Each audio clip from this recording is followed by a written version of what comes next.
Hello, everybody. I hope everybody's well tonight. It's Treasure Tales time, and we've got four exciting people tonight to tell you some treasure tales. But we'd like to see if anybody's in the chat. I see there's a few watching already. A Facebook user. Hi, all. I'm in. I don't know who that would be. That may be John David. Please don't call me Shirley. I know who that one is. That is Shirley Thomas. So, uh, oh, Shirley, we're glad you're here tonight. I'm telling you. I'm telling you. So, we're live. We're on Treasure Talk Facebook. We are on Treasure Talk YouTube, and we're also on the Blue Spade Society. We started streaming to the Blue Spade Society as well. So, I hope that everybody will join us. Hello from Ohio, Tom Becker. How are you, Tom? I'm glad you're here tonight. I really am. Hope the weather's treating you all right up there, and that nasty storm Mindy isn't doing much harm to anybody. Maybe a little bit of rain. We've had our share of rain, but it's not getting bad. Uh, Shirley, no, I leave Monday for England. So just remember, the next 2 weeks there will not be a Treasure Tales until I get back on the 30th. There'll be Treasure Tales. I won't be on Treasure Talk on the next 2 Mondays. Phil will be flying solo on there. So, you know, it's just, in England, there's like a six hour difference anyway, I think. So at 8:30, it'd be like 2 o'clock in the morning. And I'm old and I do need my beauty sleep, as you can attest to. I need all the beauty sleep I can get. So, no, I will not be doing the show, Treasure Tales or Treasure Talk, the next 2 weeks. So I'll be back on the, I don't know, 20, I get back on the 25th. So the 27th, I'll be back on Treasure Talk. And then the 30th on Treasure Tales. So, Lawnmower Man, I'm glad you are here. A Facebook user says happy hunting. And somebody wants to know how the red tide is. Well, I'm not sure. Let's see who's texting me here. No link yet. Well, I don't know who that is. So I think we've got everybody got Facebook and YouTube. So somebody said there was no link yet. I don't know. Finding Alabama. How are you, Jeremy? And there's another Facebook user. Hello, hello. Good evening, everyone. Lawnmower Man, how are you? And I don't know who somebody. Let's see who this is. This probably. I don't know. Let me take care of this.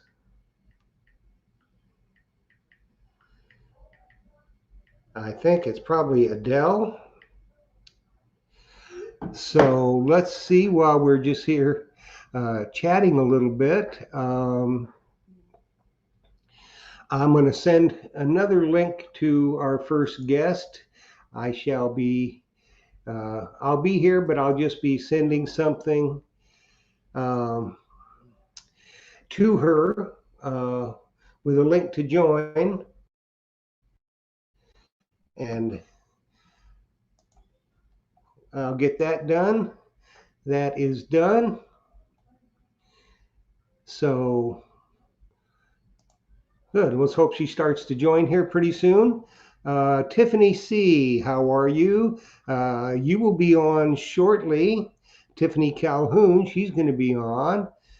And her and her husband, and they're going to have some really good treasure tales to tell us. Hopefully all the other guests are ready to come on in a little bit. They'll be in the green room. And Lawnmower Man says he and Nancy are good. And I will indeed say hi to Susan for y'all. And another Facebook user is saying hello, hello. I don't know who you are, but hello. See, on this app, I see Facebook user. I can see the names from YouTube, but I can't see the names on Facebook. So it just tells me Facebook user. So Diggin Canuck is here. Good evening. So we will, just chit chat a little bit, and we'll just go over it again. Now, remember, we are now. I have now. Let's put it this way. Started a new group along with Low Tide Tim, the Mumbles Man. Let's see, who is this? Uh, Let me check this. Okay, so we'll get that taken care of. Anyway, started a new Facebook group for people that are handicapped, disabled in any way.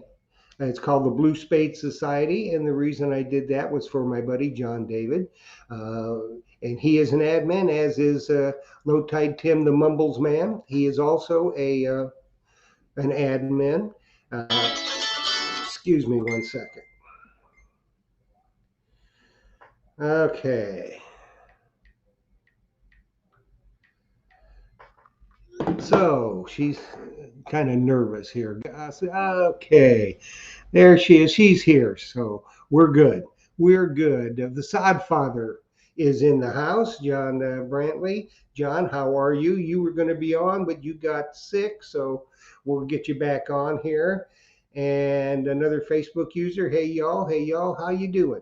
But anyway, what I was telling you about the Blue Spade Society, there's a lot of ways to be disabled or handicapped. If you've had an on-the-job injury or something that has prevented you from, doing your work, and you are disabled, and there's a lot of people that I think that are disabled that just they kind of give up and say, oh well, I can't do this or I can't do that because I'm handicapped or this, that, and the other thing. Well, there's a bunch of people that are joining the Blue Spade Society. They're going to tell you a little different. Now, we would always encourage you to follow your doctor's recommendations. No, don't just go do something because we said you can do it. Talk to your doctor about it. But one of our guests tonight has to run an insulin pump all the time. So a lot of people say, well, I'm diabetic. I'm on this insulin pump. I can't go and metal detect. Well, yeah, you can. And she's going to tell you how you can do it. Now, John David, the reason for the Blue Spade Society, he's got severe, really severe um, lung problems. He's got fibroids on his lungs and, a number of different things. He's got a pacemaker in, but the man loves metal detecting. He's a great detectorist. And he just decided, you know what, I'm going to do it. And he finds a way. So he got a rollator. It's one of those, rolling walkers to help him walk. And it's got a chair on it and stuff. And the man loves blue. So how we came about was that he had his rollator blue, so he ends up painting his coil on his Equinox blue. Then he painted his Spade blue, and his car is blue. So we called the rollator, we teased him, and call it Blue Thunder. So the Mumbles Man and myself come up with this idea to we would paint our Spades blue and surprise him. So we did, and he was surprised. And so we decided we did a dedication. It's somewhere on the YouTube channel about the Blue Spade Society because John David, being as handicapped as he is, I mean, he can't go long distances because he can't catch his breath. If it's really hot out, he can't catch his breath. But the man is out there and he's digging and he's having fun and he's finding stuff. And there's a lot of people out there that are handicapped in one way or another. So we would encourage you, always follow your doctor's directions. But if you talk to him about it, he may just tell you, hey, this is something that you can do. It would be good for you. So I see all our guests are here. I'm done blathering. Jersey Ray Diggs, how are you? Everybody needs to subscribe to that YouTube channel. That is Rachel Elmore. She is cool, cool, cool. And I think we are ready to go. So I'm going to bring in our first guest. This lady is going to tell you a little bit about Blue Spade Society, and she's going to tell you how she has overcome uh, her disability and handicap and how she finds all kinds of stuff. So here is Adele Rutherford, and she is going to tell us some good treasure tales. Good Hi evening. there. Well, how are you? I'm doing great. I was out metal detecting about an hour ago. Oh, really? Yeah, yeah, yeah, Oh, yeah. cool. All Yeah, kinds of only good found finds, I 13 hope. coins, but lucky 13. Well, lucky 13. So I tell you what, finding 13 coins is much better than finding 12, It sure is. unless the 12 were silver and one was a It sure is. I claddy. can never leave without finding that last quarter. I'm like, oh, one more quarter, you That's know. right. That's right. But Um, yeah, I wasn't always diabetic.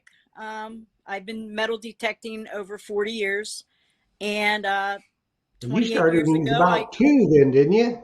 yeah, no, I was 19. I worked at the bookstore at Duquesne University, saved up my $2.10 an hour, and bought my first metal detector, which, if I can flip this, well, I'll just do it this way. There's my old Coin Master 6000 DI that I had Oh, from 1979. that's a good one. That Yeah, is a good I one. found a lot with that. I loved that meter. It was very accurate for me. But Cool. now when I carried it up from the basement, I realized how heavy it is, and it doesn't even have the batteries in it. Yeah. So it's insane how far they have come. But anyways, I had joined the North Pittsburgh Pathfinders with my husband about 35 years ago, I guess. And then along came my daughter 28 years ago. I became diabetic. They said, we're going to put you on insulin. I've been on insulin ever since. It turns out I was a type 1 diabetic. So basically, when I go on the field, I have to eat real good before I leave. I try to make sure that I have enough protein in me, but also I carry all kind of mints and things like that because I do go low. I have a pump that shows the numbers. So right now it Hmm. says I'm 116. And I also have my iWatch. So when I'm digging, I can quick look. I don't have to look at my pump and it'll tell me the same exact number. If I start to go low, my cell phone, my iPhone screams at me, you're going low. And if that doesn't work, my daughter is connected to my pump system and she's also type 1. And she will say, Mom, quit digging. You're going low. So I have a lot of fail safes. My husband detects with me at night and he'll say, Adele, what's that noise? You're going low. We're leaving. We're leaving. I'm like, no, I'm fine. I will eat a little bit of food and then I'm good. Um, Hmm.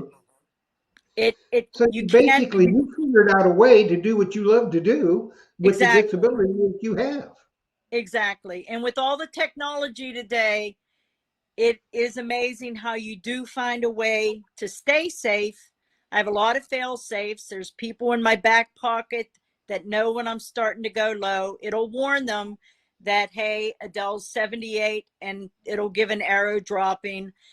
My daughter will call. And then my daughter is pregnant with my first grandchild, August James.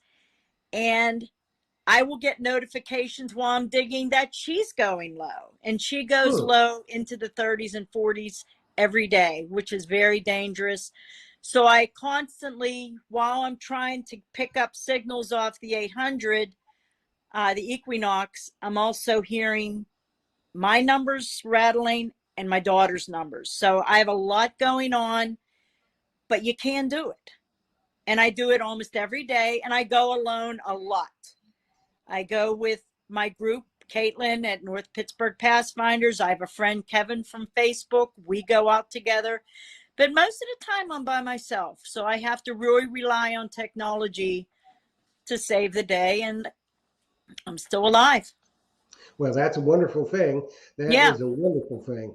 Yeah. And that's kind of what we're talking about. If you really want to do it, you can do it. And I know you found a lot of really cool stuff. So Yeah. tell us a couple Yeah. treasure tales, And Adele. I will do that. Some And goodies. one more thing. I broke my shoulder in humerus in a million places about 5 years ago. The doctors didn't think I couldn't even hold a coffee cup.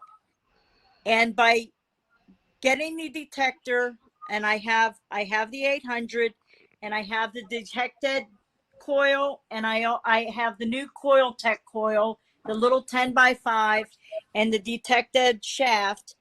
It's a lot more lightweight.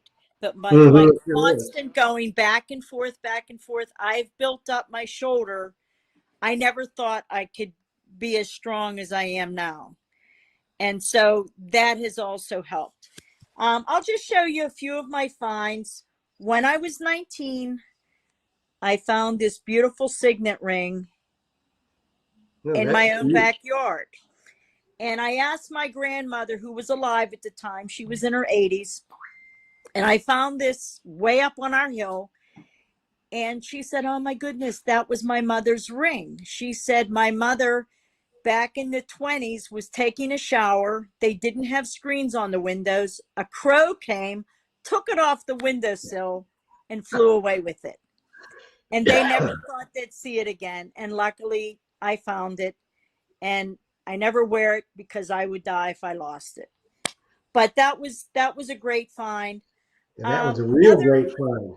Yeah. Now, another thing I found about 40 years ago, we have the arsenal over across in Lawrenceville, where during the Civil War, I mean, it was built in 1814, but during the Civil War in 1862, they were making cannonballs and gunpowder things. And unfortunately, they left a trail of gunpowder going out the door. Mm, And it was the highest civilian casualty of the Civil War happened. 78 people were killed. Most of them were women, and most of them were kids.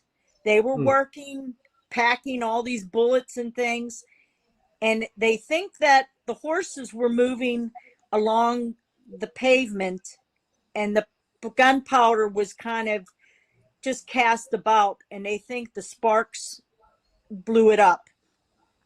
But they put at least 50 people in a mass grave over in Lawrenceville. They couldn't even mm, identify them. mm. So that was a big thing. But back then, about 40 years ago, I found this really old ring, and I don't know what it's made of. It's a king's crown. It's really hard to see, I know. But That's cool. it's really cool, and it's probably made of some kind of copper, I would assume.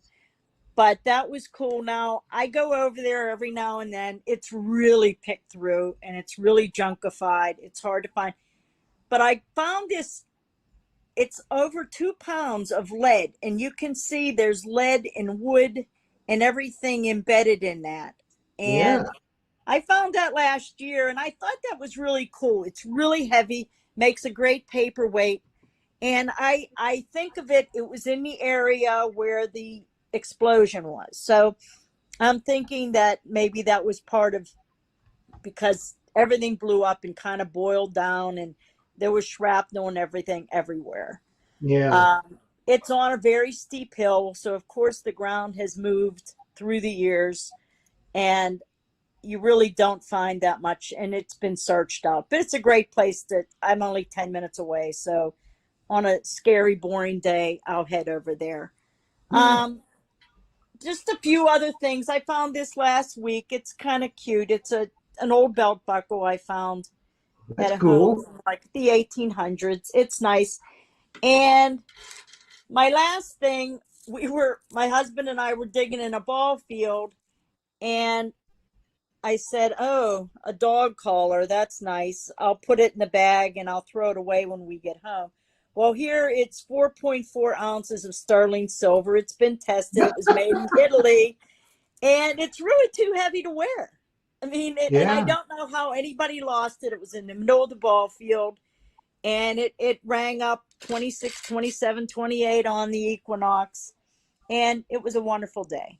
So you Yeah, never it would know. have I'm been. glad I didn't throw it away when I was there. I keep everything in my bag. Since that's a dog chain, we'll get rid of it at home.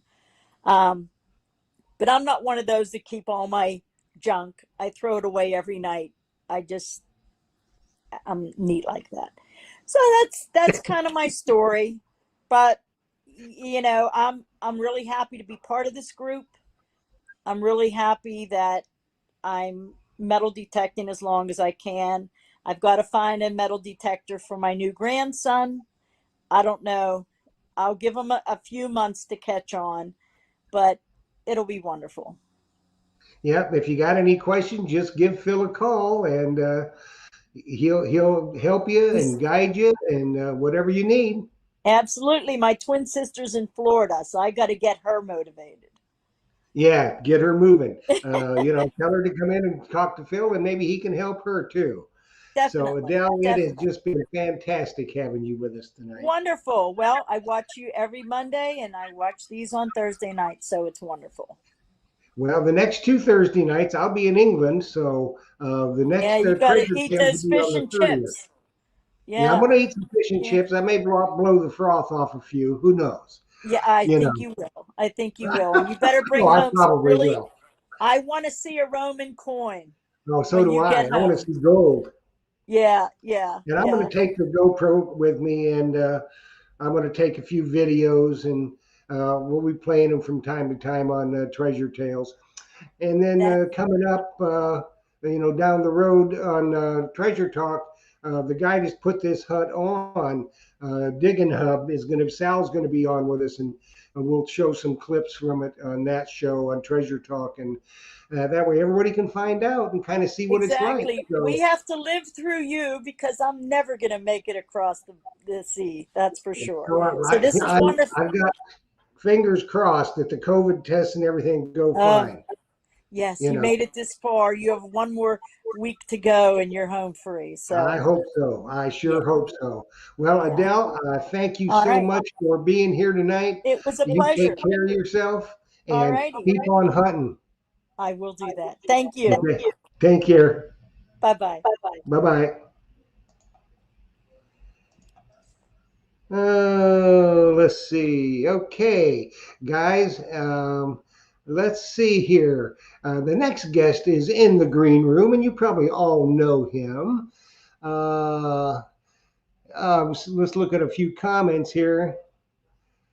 Um, about the Blue Spade Society. Yeah, it's a really good group, but I hope that you all will take a look at it. If you're a caregiver, you take a look at it and see if you can. It's something you might want to do. So here we go. We got another gentleman. You all know him probably. He was with XP Deus Team USA before they dissolved. He's a great hunter. He's a great storyteller. He's a good friend of Treasure Talk and Treasure Tales. Just an all around great guy. And let's everybody welcome Mr. Grant Hansen to the show. Mr. Grant Hansen, how are you, my friend? I'm doing all right. How are you doing? I'm pretty good for the shape I'm in. I am so jealous of your upcoming trip. I hope you have a great time. I hope so. It looks like we've got 2,300 acres that hasn't been hunted. Wow. So we've got 10 days of full day hunts, and I've been checking the long range forecast. There's just some chance of rain, what they call the London fog, I think mostly. Yeah. Um, I'm looking forward to finding some hammers and some Romans and some gold staters and all kinds of stuff. The only two, all my bags are packed. I'm ready to go. I'm almost standing outside my door. Yeah. Yeah. My XP Deus backpack packed. I've taken both Deus, and I mean that backpack is killer. That is the best backpack I've ever seen. It really does fit everything, and you just strap it on your back and you take it when you go. It's awesome. I mean, I've got two complete dais in there with, and I've got 3 coils and 2 dais. I've got my CPAP machine in there. I've got 2 headphones. I mean, I've got gloves, fines pouches, everything in there, and I still got room for my iPad. So Yeah, I'm looking good. I love that. That's a great, great backpack. it is nice. I do love it very much. Yeah. So So tell us a little bit for those who don't know you, Grant. Let's assume there are a few, very few. Tell us a little bit about you, what type of hunting you do, the equipment you use, and a little bit about your YouTube channel. sure. So yeah, I'm Grant Hansen, and hi to everybody who knows me and who doesn't. I was on XP Team USA. Still very fond of the company and still use their machines. And we'll be running the XP tent up in Digstock coming up in a few weeks in October. So if you're going to Digstock, please stop by. We'll have a bunch of giveaways and things like that. My first introduction into metal detecting, I was probably 8 years old. I was on the beach. My dad had probably like a Radio Shack model. And, we're just digging up matchbox cars and bottle caps. And then that was it. But for years, that feeling just stuck with me. And I always thought about metal detecting. And finally, about 10 years ago, I think, 10 years ago, I said to my wife, I said, I want a metal detector for Christmas. I don't know what I want. I don't know where I'm going to detect. I don't know what I'm going to find. But I just know this is something I want to do. Interestingly enough, my best friend since like high school throughout college, we went out to dinner a couple nights after that, and he told me he was starting to getting into metal detecting. So 2 best friends, unbeknownst to each other, decided we're going to start metal detecting. And so now we've been doing it for the past 10 years together as much as we can. And it's great to share those experiences. And it's a good partnership. He's really good at research. And I'm kind of like the front man. I'll knock on anybody's door. I'll send them notes, pick up the phone and call. So, yeah, we try to make the most out of our permissions. Well, you kind of got the face that they can't say no to. Well, I get plenty of no's. I had a rough spot for a while. Oh, my goodness. I was like 10 out of 10 for no's. I was just like, Oh, I know. I It felt like goes in cycles. bear. Some days you just think you're snake bit. What are you going to do? Right, exactly. But, So you're using the dais now, I believe. yeah, love it. It's when I first got it, I used to swing the CTX by MindLab, which was a great machine. And when I went over to England in, I think it was 2013, I saw everybody using the dais out there.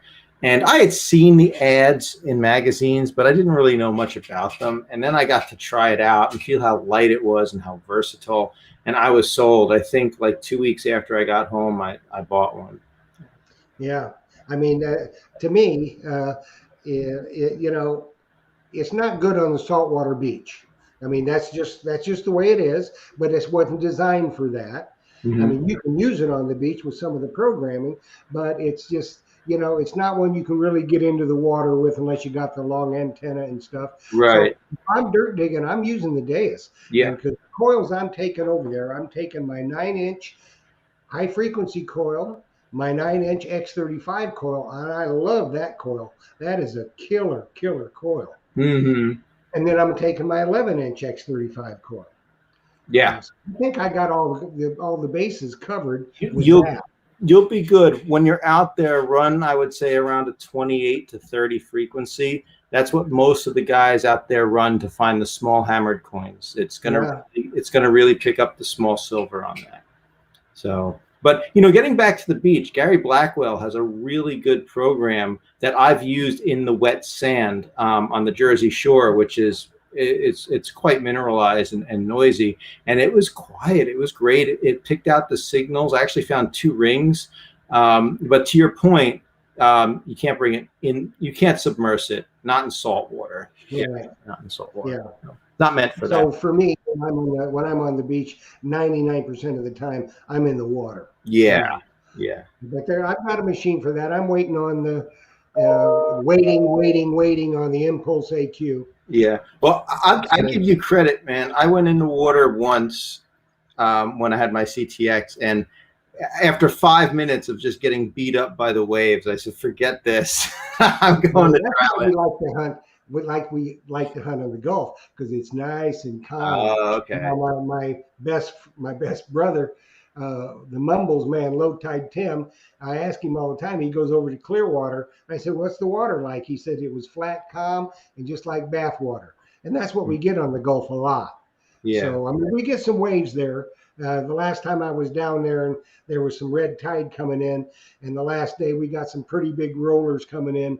So after you get pounded in the kidneys half a dozen times, you decide better part of valor is to get your butt up out of the water. Yeah, yeah, yeah. I'd like to get in the water more, but I will tell you, I'm not the bravest in the water. I was detecting in a small stream that was maybe only a foot deep, and a crawfish zoomed in front of me, and I jumped out of my skin. Just like, man, if I can't see what's in front of me, I don't know. I'm a little unsteady. Oh, well, I'll tell you one.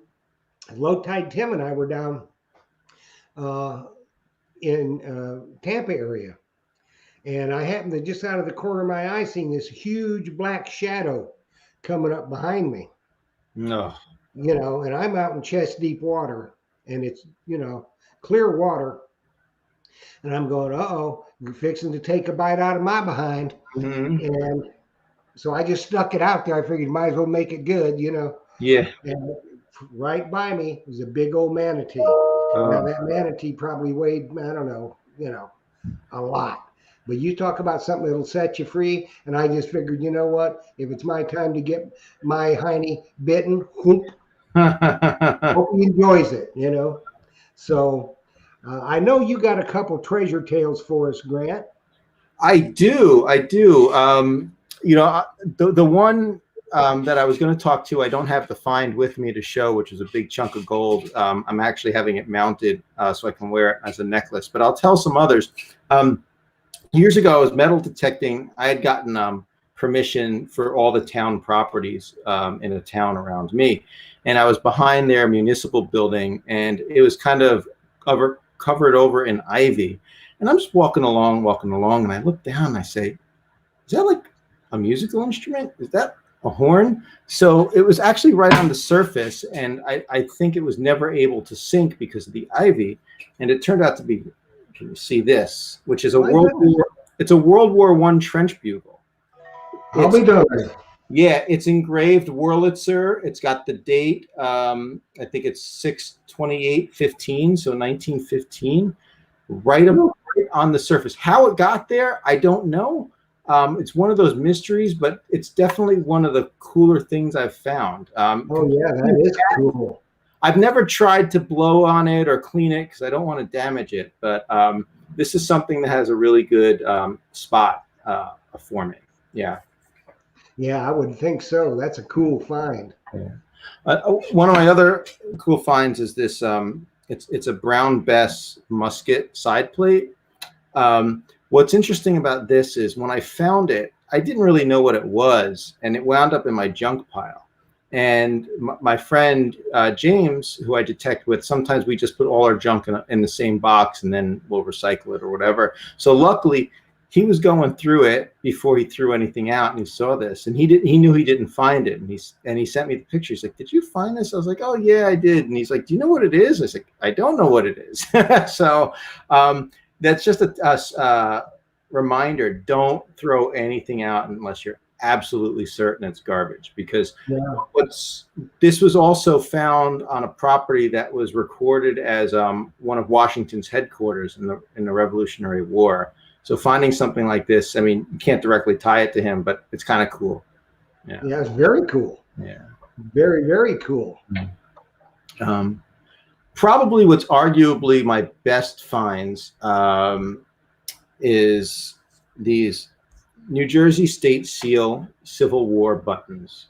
Oh yeah, those are cool. I actually found 7 of them. 3 the homeowners kept, and they let me keep 4 of them. What's cool is I know who owned them. The house that it was built on, where I found it, was built by a private in the Union Army. So I don't know if they fell off during laundry, if he just got rid of his uniform, but it's a really cool piece of local history, and I'm really happy to have these. Yeah, those are really, really cool. Yeah, I mean, this one in the middle here, that's worth like $1,000 just on its own for the one button. Um, I had them appraised as a collection for about 5,000. Not that I'll ever sell them. I'm sure 2 days after I'm in the ground, my daughter will inherit them and sell them in auction or whatever, or donate them if I will it somewhere. But yeah, I was really happy with that. Yeah, I would think so. That's some really cool finds. Now, you mentioned that you're going to work the XP booth up in at Yep. Digstock. Yeah, we'll be there. I'll be there with Dave DiNatale, Sonia, and RC. And we'll have giveaways. We'll have some things to show you at the booth. I'm setting up a test garden so that you can come out and test you could try my dais if you want, or somebody else's orcs, or you can try your own machine just to see and compare signals on, have a bunch of different targets set. We're going to have a speed hunt where you have to go through and identify 8 targets, and the winner of that will get something special. We'll be giving away some machines, so full metal detectors. We'll have a bunch of stickers and things like that. We're going to do like a best, a badge for your best find. So we're hoping to make it a fun opportunity to meet people, educate them, and just give some stuff away. Well, that'll be great. I tell you what, once they get a hold of the dais and they see that sucker's deep too. It is. It really, really is. If you've got it dialed in for the ground conditions, I mean, generally you can just put it on Deus Fast or the hot program, and you're good to go. I've got a modified fast program that I call Magnum, which a lot of people have been having success with. I saw someone in the chat ask for some settings for England. That if you go to my YouTube channel and search for the Magnum program, it's really good overall for farm fields, for pastures, for junky sites. The cool thing about the Deus is it's got reactivity, which is a speed you can adjust. So if it's really junky, you just crank it up. If it's quiet, bring it down, swing a little slower. So it's almost like having many metal detectors in one. Yeah, it is. It's great. I love my Deus. And I got hooked big time on the XY screen. Yes. I love the XY screen. Yeah. Well, I should use the horseshoe screen a lot more, but I tell you, a program on there that a lot of people don't use. It takes a little getting used to, but that is a killer program, is the pitch program. My friend Donnie Bailey uses that exclusively, and I've tried. The tones of the pitch program aren't to my liking, the way it sounds, but yes, it is a very good program. Yeah. Very good. Well, Grant, I wish you all the luck in the world, my friend, and Digstock will be here before you know it. Yes. And you tell all those XP people up there that we said hello, Dave D and Sonia and RC. And we thank you so much for stopping by and sharing some of your goodies with us. I appreciate it. Anytime. Thanks for having me. Take care, Grant. Bye-bye. Bye-bye. Okay. All righty. Now, let's bring on our next guest, and you probably know him. If you don't, you're fixing to. And he is from Ram Detecting, a great YouTube channel. So let's all welcome Ram Detecting, Mark Duncan. Hey, Mark, how are you, my friend? How's it going, Jeff? Can you hear me good? Yeah, well, I can hear you. I can turn you up too. Let's turn you up a little bit. Sorry. I just got through doing a live stream. I do a live stream with Swifty Morgan every Thursday. Earlier in the night, we test hot sauces. So I got a burning belly right now. Well, Mark, for those that don't know you, and there's probably not many, tell us a little bit about yourself, the equipment you use, your YouTube channel, and some treasure tales. I will give it my best shot. Well, I'm Mark Duncan. My YouTube channel is Ram Detecting, and as you can probably see, I'm a bounty hunter guy. I am or a ambassador for Bounty Hunter metal detectors and First Texas products. I just become an ambassador for them probably a few months ago. I've been working with them a little bit on and off for the past year. Russ and the guys over there, probably some of the best people I've ever met in the metal detecting industry. But yeah, I've been metal detecting probably for about 11 years, almost 12 now. Got my first metal detector after watching Diggers on TV. Uh-huh. I've always been interested in treasure, you know. And growing up, I used to watch Gold Fever and all those kind of shows, and just always have been interested. I got my first metal detector, and I really didn't. I use it occasionally at a park or if we go on vacation or something. But I really didn't get into it until probably about 2014. I was diagnosed with kidney cancer, and I had to have my right kidney, most of it removed, in the tumor and stuff. So I was laid up in the bed for a good while, and I found YouTube and all the guys on there, Aqua Chigger, and everybody, and I just really got into Civil War finds and stuff like that, and really got interested in the history in my area.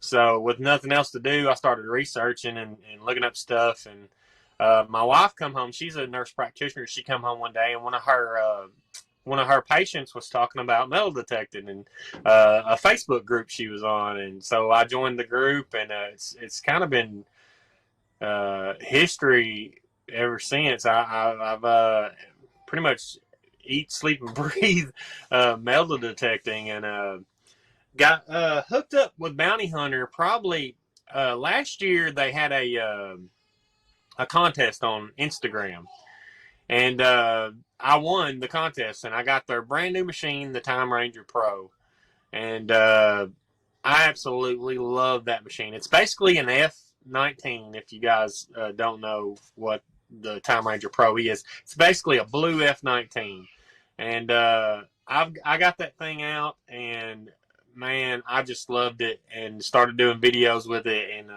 I guess Russ and the guys over there really liked it too. And, I'm proud to be kind of their spokes guy now for those guys. Well, a lot of people go, oh, well, just a bounty hunter. Let me tell you what, there's been a whole bunch of treasure found with bounty hunters. And there have been a lot of bounty hunters sold. And there's still going to be a lot of bounty hunters sold. And when you get your coil over it, the bounty hunter will find it. That's right. It's I call it the gateway drug of metal detectors. Because Yeah. that's usually your grandma, grandpa, or somebody, your mom, dad buys you a bounty hunter when you're young, and you get out there and start with that thing, and it's all downhill after that. Yeah, pretty much. Yeah. Yeah. So you don't know Jeremy Mann, do you? I know Finding Alabama. Yeah, I talk to Jeremy probably heck at least once or twice a day, just checking in with him. He's a super good guy. Awesome YouTube channel over there. You guys go check that out if you hadn't. But yeah, he is a fisher man. He I think he sleeps with that F-75. Oh, I'm sure he does. Knowing Jeremy, I'm sure he does. He likes that new coil. Oh, And you probably know another one of the great Fisher influencer reps, Digging Canuck. that's right, Liz over there. Yeah, man, she's been killing it with that. I think she's been using a F-75 also, hadn't she? I believe so. Yeah. Yeah. Yeah. But yeah, that new coil they got coming out, I'm thinking if it's not out already, it should be out in the next week or so. Looks awesome, and they're supposed to have it for the Time Ranger Pro as well. So I'm itching to get my hands on it. I've even emailed Russ a few times. I'm like, hey man, when's that new coil coming out? Yeah. Yeah. Well, I'm waiting on my Impulse AQ.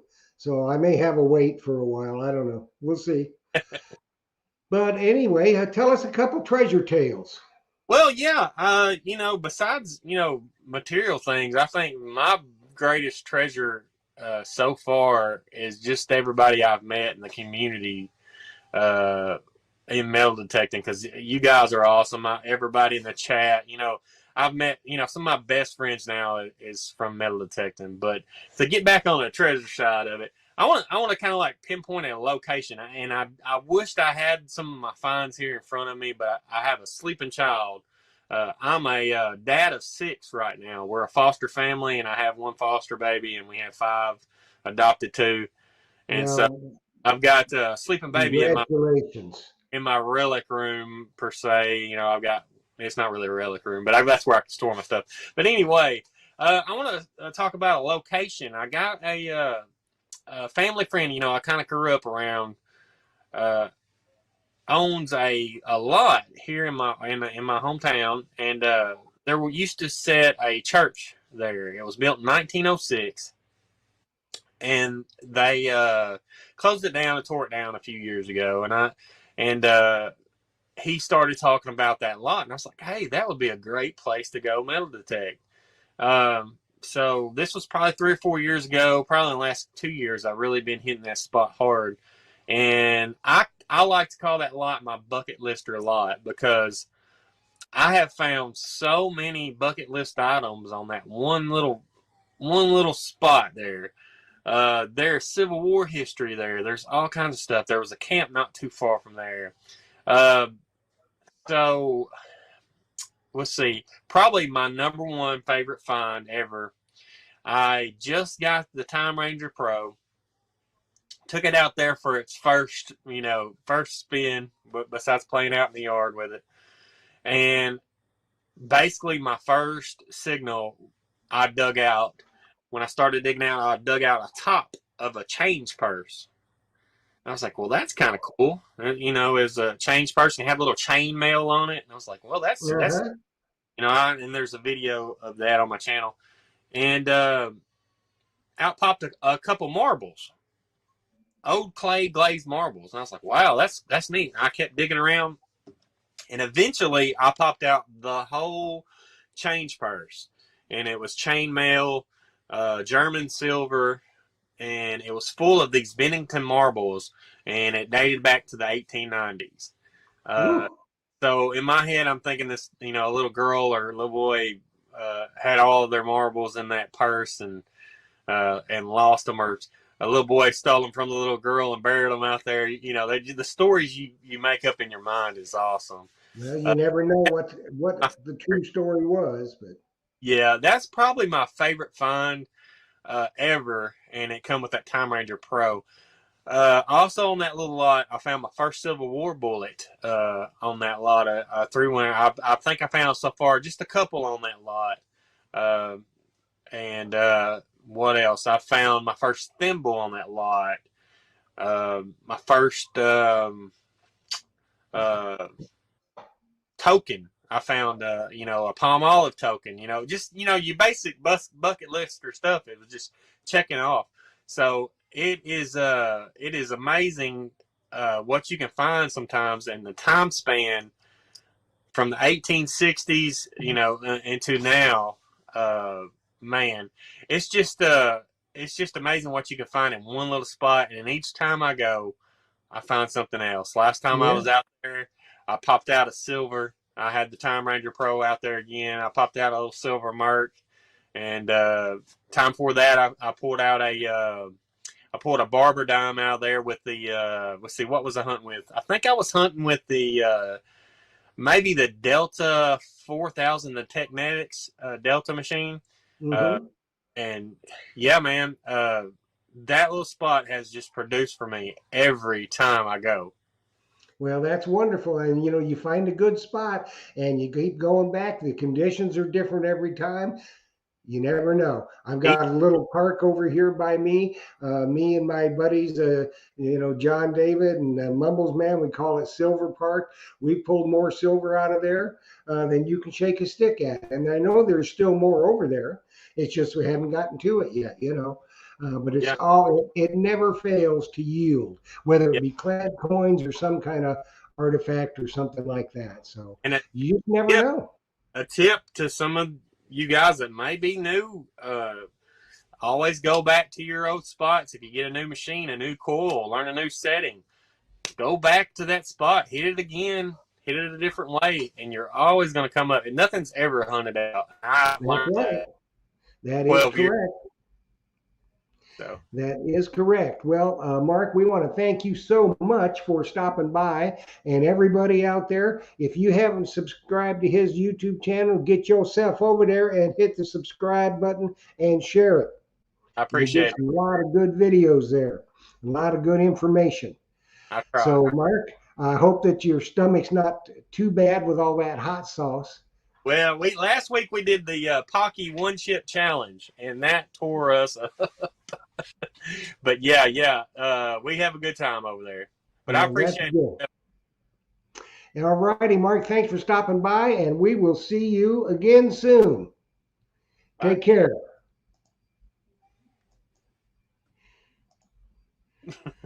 Okay, let's see here. Okay, let me see here.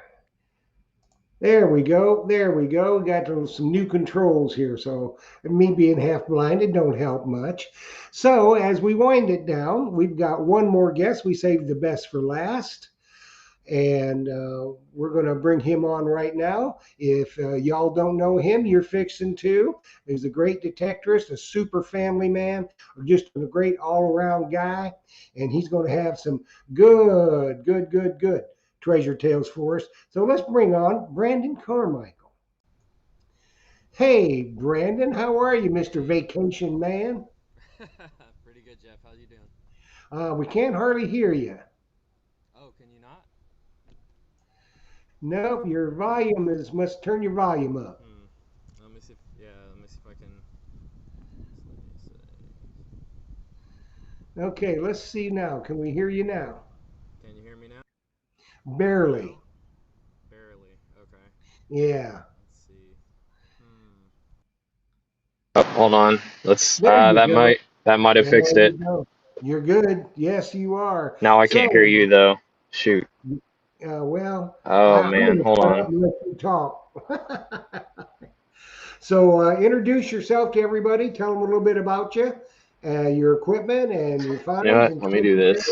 all that kind of good stuff.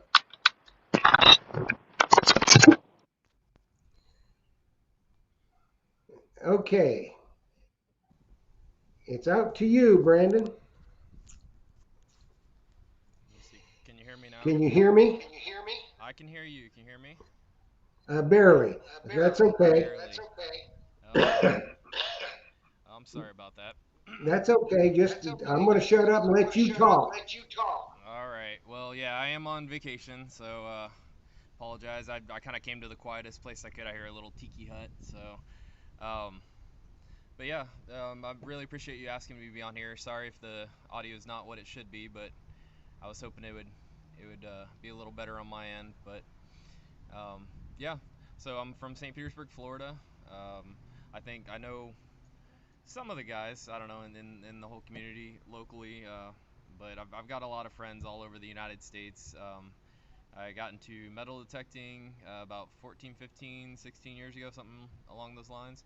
I used to be on TreasureNet forums back in the day when Mark Austin owned it, and that's where I met a lot of my friends. And in fact, a lot of those friends actually, a bunch of them came to my wedding in Springfield, Missouri years ago. So I've gotten really close ties with a lot of the people I've met in this hobby over the years, and really thankful for that. I guess the first thing I'd probably just, tell about is how I got into the hobby. I did mention TreasureNet, but there was a gentleman on there years ago. I was in Bible college at the time, and there was a gentleman on there who, chatted with us from time to time. Not one of the people I talked to all the time, but he would kind of chime in from time to time. It was something Bear in his screen name, but one of the times I was chatting with him, he asked me, he's like, hey, I notice you're always on here. You're always talking about treasure hunting and talking about leads on where you're at and where you're from in Florida. And And he's like, but I never really hear you talking about, finding anything. And he kind of called me out on it, and he's like, how come you're never really talking about it much? I was like, well, I don't exactly have a metal detector. I was like, I'm in college right now, I don't have a lot of money. Um, and he's like, wait a minute. He's like, you don't have a metal detector and you're here on a treasure website? He's like, and you've been on here for several years and everyone seems to know you well? I'm like, yeah. He's like, well, why in the world would you be on here? I'm like, honestly, I told him, I was like, I love history. Used to be with an archaeological group here in St. Petersburg, growing up for about 6 years, and I just have a really, really strong love for history, Florida history, local history, just history of any kind. And I was like, and in addition to that, it was, most of the good friends that I had made on TreasureNet over the years, that's why I was there. And I told him, I was like, himself included. And he's like, huh. And so a couple of weeks, I think, went by, and he shot me a private message and said, hey, Brandon, he's like, could I get your address there at your college? And I'm like, he's like, I just wanted to send you a little something. I'm like, okay. So I gave him my address, didn't really think a whole lot about it. And he's like, all right, thanks. And that was about it. And I think like 3 or so weeks later, I get a big old box in our mail station there at the college, and they're like, "Hey, Brandon, I'm glad you came by. There's a big, huge box here for you." And I'm looking at my watch. I'm like, "Wait, it's not the holidays. My parents usually send stuff during the holidays." I was like, "I'm so confused. Why would there be a big box here for me?" And she's like, "I don't know, but you better sign for it." And so I did. Got back to my dorm room and opened it up, and as soon as I opened it, I saw a arm cuff sticking out of the packing noodles, and I immediately knew that was a metal detector, and I was like so confused. I'm like, what? And I slowly pulled it out, and it was an old White's IDX Pro. A lot of people probably know that machine. I love that machine. I still have it to this day. Um, but I pulled it out and I started looking at it. I'm like, why? Who? Why? And so I started digging a little more, and I found a little letter right below it, and I opened it up, and it's that gentleman from TreasureNet, and he said that that was his very first detector, and that he found lots and lots of stuff with it over the years, and he'd like to give it to me, so that I could get into the hobby and start following through with everything that I'd been researching. And um, come to find out, there was like, I don't know, a bunch of other coils in there. One of them was their big, huge White's Blue Max coil. I mean, the thing's like a garbage can lid. It's so big. A bunch of coils, and he put some treat bags in there, some snacks for this college kid. and in the letter, he said, hey, I put a couple books in there. I want you to go look in there because there's a couple places that I think would find of interest for yourself. He's like, I'd like for you to go take a look at them. And so I found the books in there, and I flip open to them, and I'm kind of flipping, and one it was a um, Treasure Atlas series, and one had Florida in it, one had Missouri, where I was going to college at the time, in it. And I started flipping through, and I get to one of the pages. It had something in it, and I flipped to it, and there's a $20 bill in there, and then he had highlighted that particular little treasure lead that he wanted me to read. And so I did, and I kind of fell out of my seat when I saw it, because $20 to a college kid. I'm like, you gotta be kidding me, man. And I was like, with everything else he just sent me, I was just blown away already. And I kept flipping through to see, oh, let me see what other leads are here in Missouri. Maybe it's some that I haven't read about before. Sure enough, a couple pages over, another 20, another treasure lead highlighted. And I think in total, between both the books, he probably put about $150, $200 in there in 20s. And he said in his letter, he said the only thing that you'll have left to get would be a pinpointer. He's like, I didn't have an extra one of those, but he gave me a digger and hand trowel and everything else. And so with all that money, I finally actually had the money to get a pinpointer. So I got a vibra probe and had been using that for years. And I tell you, that is something that's a story I don't really share with a lot of people. Some of my old friends from TreasureNet totally remember that story and remember him and me. Um, but I don't even know if the gentleman is even still alive anymore. I don't know what happened to him. He never really got on a whole lot, and I didn't see him after that. But he has no idea. I already had a love for history, but he has no idea what that meant to me. And just giving me the opportunity to get into the hobby when I really didn't have the means to do it. So Well, that is a sorry. really yeah, sorry to get such a emotional, but special it story. really And it we meant so really much to thank you me. for sharing that, Yeah, because in so this that's time, the times we live in right now, that story really means a lot. yeah, it does. In this hobby, in the community, there's not Yeah, many that would do something like that. So it yeah, really means a lot. We thank you for that, absolutely. man. Yeah, and that's something my folks have always instilled in me and my brother is to always, you know, find find situations and opportunities where you can be a blessing to someone, where you can fill a need, do something nice for someone, not for praise or congratulations or even getting something in return, but just that's something we should always do. And I think, like you said, I think you hit the nail on the head, especially right now. Um, the world could definitely use a lot more good Oh, spirited and good hearted people interacting with one another. yeah, definitely. Yeah. So Yeah. anyway, I'll quit crying. Sorry. That's just I figured I'd share that one because it's just something that literally has never left me. Has been a huge part of my life as far as my hobby in detecting. So I'll move on to the one that you probably want to hear, and a lot of folks I'm sure were already there for it, so they already heard it. But I had the pleasure to go detect at Florida Hunt 7. This was right outside of Gainesville at Soldiers Freedom Outdoors, which is a camp that helps and assists veterans and current active military. Anyone that is struggling or has any type of issues, PTSD or anything else, and they have struggles and they just need to get a break away from life. And that organization supports those vets and brings them out and gives them the opportunity to have a lot of different therapies, equine like horse riding, hunting, fishing, kayaking, canoeing. They got a huge lake, a lot of different animals and stuff, and it's just a really solid, sweet organization for helping our veterans and military, and I think it's really, really awesome. My buddy Greg Papalo is the one that leads off these hunts. He's been leading them for the last couple years. I've been to 4 of the Florida hunts over the years, but he's done the last 2, and he's just did a very exemplary job. Piecing it all together, him and his wife Maria, she's a sweetheart, but getting it all together and doing these hunts and bringing all the vendors out and just making it something that's awesome for everyone to come out to. And so I was able to go this past February. um, it's a 2-day hunt this year versus prior year it was just a 1 day. But I didn't really, on the first day, it was a Saturday, didn't really find a whole lot much to speak of other than some old shotgun shells, late 1800s, early 1900s. Just some random bits and bobs, here and there. I found an old rusty meat hook, for cooking over a campfire. That was funny. Um, but yeah, so that evening I was back at my campsite, and my buddy texted me and he's like, "Hey, would you like to go, try a different location tomorrow?" I was like, "Hey, yeah, why not?" I didn't find a whole lot today. I'm always down for going wherever. Pretty flexible too when I'm already there, ready to hunt. So he's like, "All right." So he sends me an address.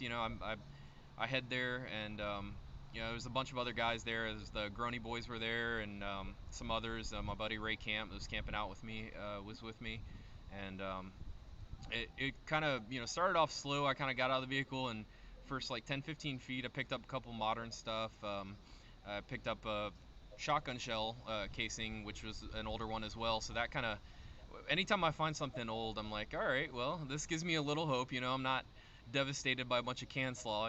So I'm like, cool. Well, this, maybe there's a good opportunity. I knew nothing of the site, this location. I didn't know anything about it. I didn't know the history of it. Wish I did, but I did not.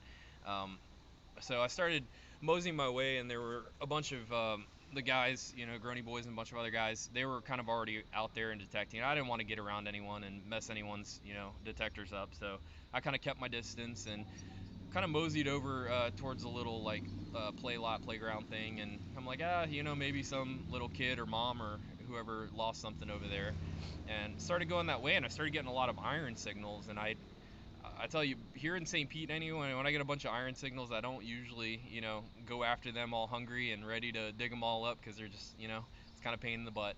But but I kept swinging, and I had just been watching a video. I just got my Nocta Macro Amphibio Multi.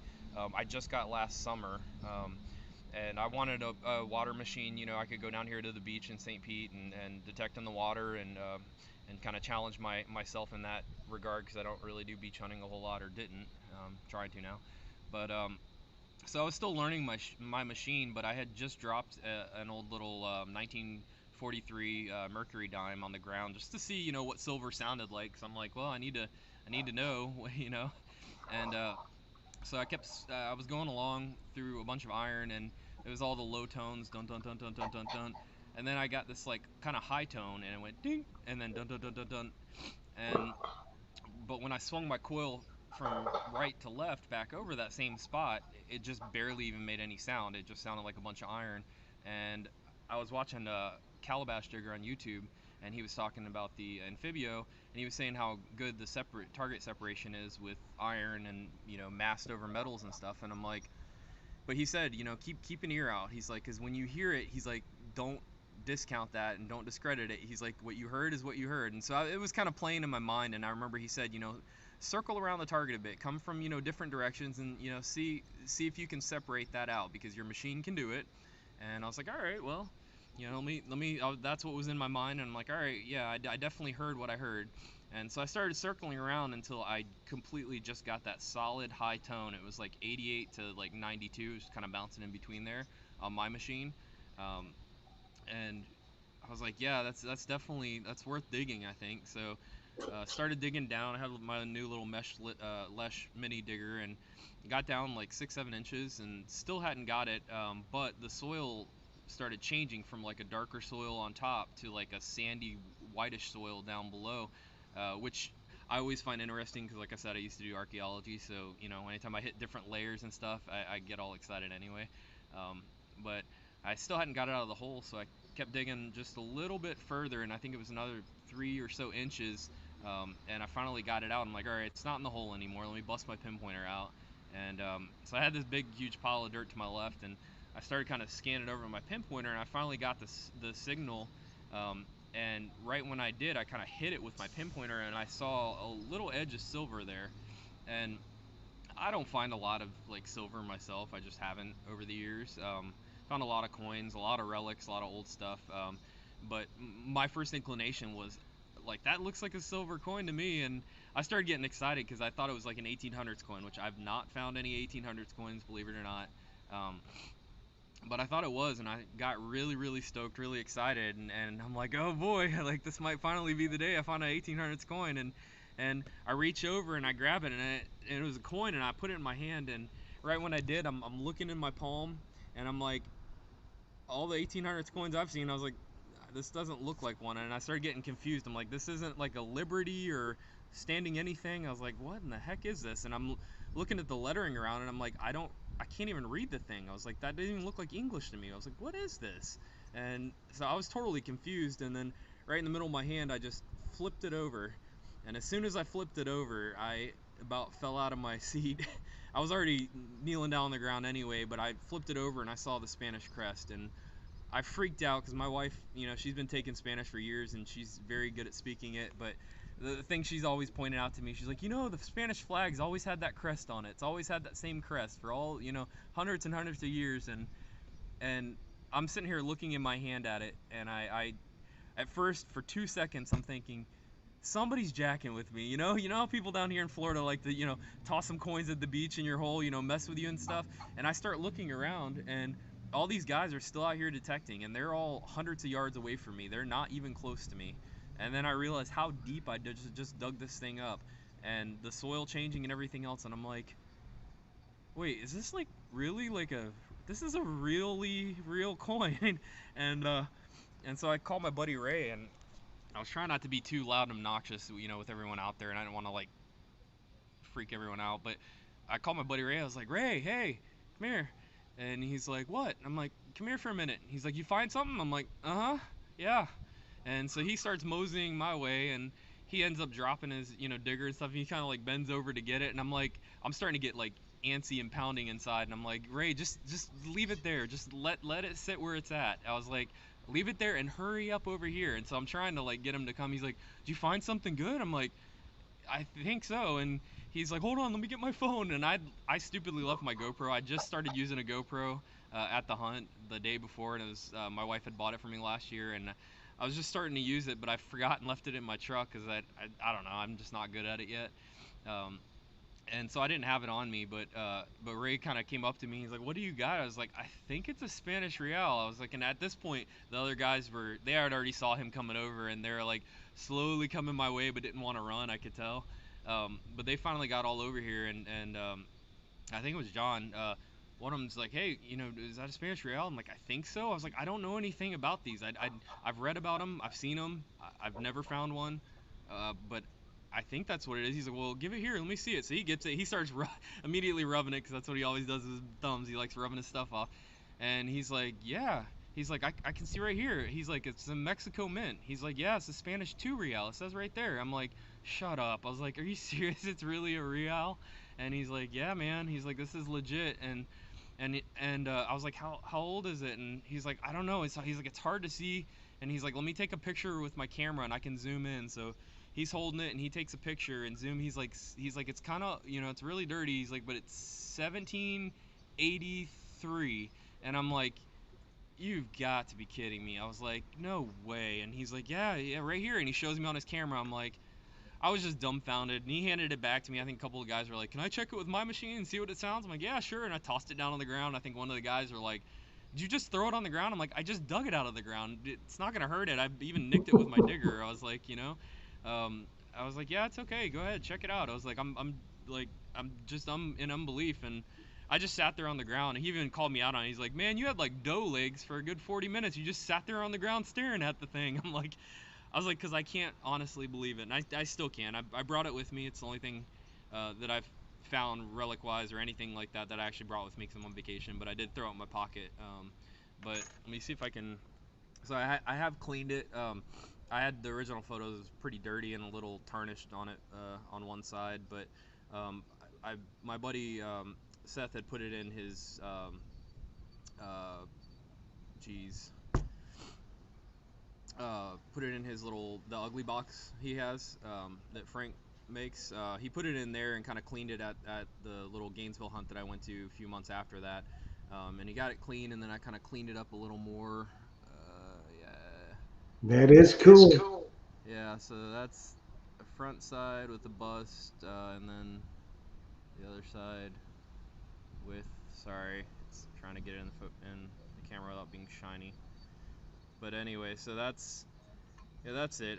I'm It's a little small thing. It's very thin metal. If you ever see me or bump into me, and I got it on me, I'm more than happy to pull it out and put it in your hand because man, I think it's so cool. Like I love Florida history, and I've had a handful of people and I've even told random strangers about this story just on the beach and wherever I'm just detecting and somebody starts chatting me up. But um, I've had people say, "Oh, how much is it worth?" And I'm like, somebody said it's like 80 to 100 bucks. I was like, I don't care. It doesn't matter to me because it's just holding something like this in my hand, man. It is unbelievable, and I'm still constantly like staring at it and looking at it because it's just one, I can't believe I found it, and two, it's so beautiful, and to think how old it was. And after I found the coin, I dug a stupid amount of dirt because if you know me and if you've been around me and know me well, especially back in the days I used to hunt in Caldwell, Kansas for a couple of the hunts up there.